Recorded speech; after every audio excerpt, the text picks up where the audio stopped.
দেখুন, আমরা বারবার যেটা বলছি যে পলিটিক্যাল ব্যাটন সেটা পলিটিক্যালি পাস হওয়ার কথা।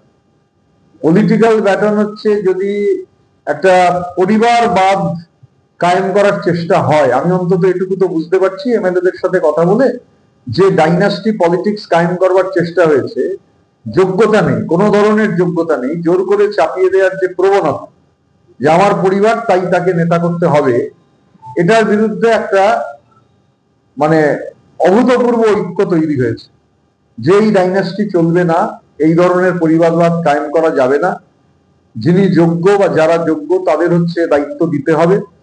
তো স্বাভাবিকভাবে আজকে যখন আমরা শুরু করেছিলাম, কিন্তু এখন দেখছি প্রতিদিন মানে জ্যোতিপ্রিয় মল্লিক তিনি তো একদম প্রথম দিনের সময় থেকে থাকা মানুষ। তো জ্যোতিপ্রিয় মল্লিককে তো ন্যাশনাল এক্সিকিউটিভে নেওয়া হলো। তো ন্যাশনাল এক্সিকিউটিভে নেওয়ার পর জ্যোতিপ্রিয় মল্লিক যখন আজকে পদত্যাগ করেছেন, তো ডেফিনেটলি তার কোনো কারণ রয়েছে। এবং এই যে বললাম যে কলকাতা থেকে ঢেকিতে চেপে মানে চার্টার ফ্লাইটে চেপে যাচ্ছেন আর কি 4 কোটি টাকা, মানে এই অ্যামাউন্ট ইজ ভেরি ক্লিয়ার, এটা পার্টির টাকা। মানে এদিকে বলছে গ্রাসরুট পার্টি, তৃণমূল স্তরের পার্টি।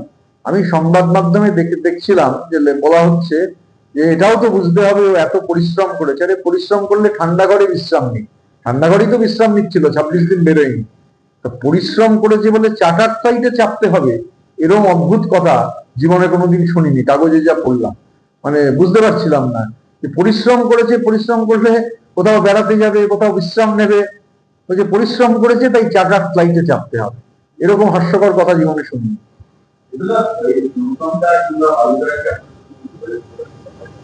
হ্যাঁ, বালুদার সঙ্গে এর মধ্যে আমার টেলিফোনে কথা হয়েছে, গৌতমদার সাথে কথা হয়নি।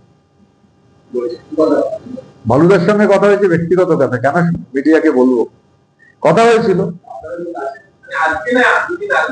দিন দিনের আগে বালুদার সাথে কথা হয়েছে। হ্যাঁ, না না, বালুদার সঙ্গে কি কথা হয়েছে সেটা আমি সংবাদ মাধ্যমে ডাইভালজ করব না, তবে কথা হয়েছিল এটাও অস্বীকার করবো না। অনেকের সাথেই কথা হচ্ছে। না, অরূপদার সাথে কোনো কথা নেই।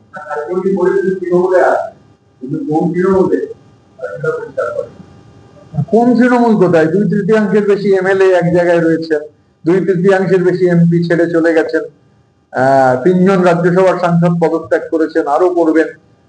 বিভিন্ন জেলায় মানে ধরুন যারা সভাপতি ছিলেন, 95% সভাপতি ইতিমধ্যেই আমাদের সঙ্গে মিটিং করে ফেলেছেন, 95%। বিধানসভাতেও অনেকে এসেছিলেন, আপনারা দেখেছেন।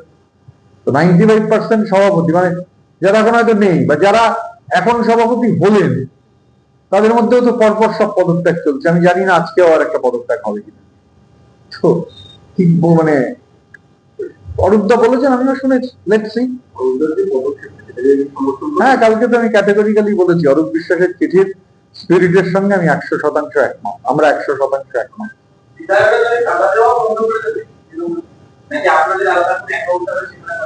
এগুলো নিয়ে এখনো আলোচনা হয়নি, যা নিয়ে আলোচনা হয়নি তা নিয়ে বলতে পারবো না। ইন্টারনালি মানে প্রশিক্ষণ মানে ধরুন আমাদের, আমি শুরু থেকেই বলেছিলাম যে আমাদের তো কালেকটিভ, তো মানে এরকম আছে 15 বছরে এরকম এমএলএ আছেন যিনি একবারও বলার সুযোগ পাননি। আজকে অনেকেই উপস্থিত ছিলেন। তো প্রাইমারিলি আমরা জানতে চেয়েছি কারা বলতে আগ্রহী, যারা বলতে আগ্রহী আমরা চেষ্টা করব সবাইকে অ্যাকোমোডেট করার, ন্যূনতম সময় হলেও সবাই যদি অ্যাকোমোডেটেড হতে পারে। আমরা একটা প্রাইমারিলি আলোচনা করেছি। তারপরে ধরুন অনেকেই নতুন, আমার নয় পার্লামেন্টের অভিজ্ঞতা ছিল, রাষ্ট্রপতির অভিভাষণ হলে তাকে তারপর অ্যামেন্ডমেন্ট মুভ করতে হয়, এখানে রাজ্যপালের যে ভাষণ তার উপর অ্যামেন্ডমেন্ট মুভ করার বিষয় ছিল, তো সেইগুলো একটু কালেকটিভলি করা, অ্যামেন্ডমেন্ট গুলো মুভ করা, সেটা করেছি। তারপর আমরা ডিসকাস করেছি কারা বলতে চান, প্রাইমারিলি একটা তালিকা তৈরি হয়েছে কারা বলতে চান। মানে আমাদের ওরকম হবে না যে 2 জন 3 জন বলে সীমাবদ্ধ হয়ে যাবে, আমরা যত বেশি সম্ভব যাদের অ্যাকোমোডেট করা যায়, যারা বলতে আগ্রহী, এবং কোন লাইনে বলা হবে, কি স্পিরিটে বলা হবে, আমাদের স্টান্স কি থাকবে, এগুলো নিয়ে একটা প্রাইমারি চর্চা আমরা আজকে করেছি।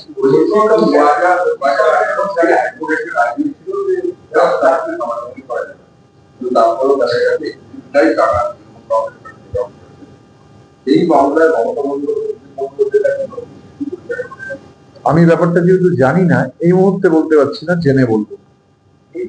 আমি এতক্ষণ মানে বিধানসভায় ঢোকার পর থেকে আমাদের এই যে ট্রেনিং প্রোগ্রামটা হচ্ছিল তাতেই ছিলাম। এটা আমাদের ইন্টারনাল ট্রেনিং।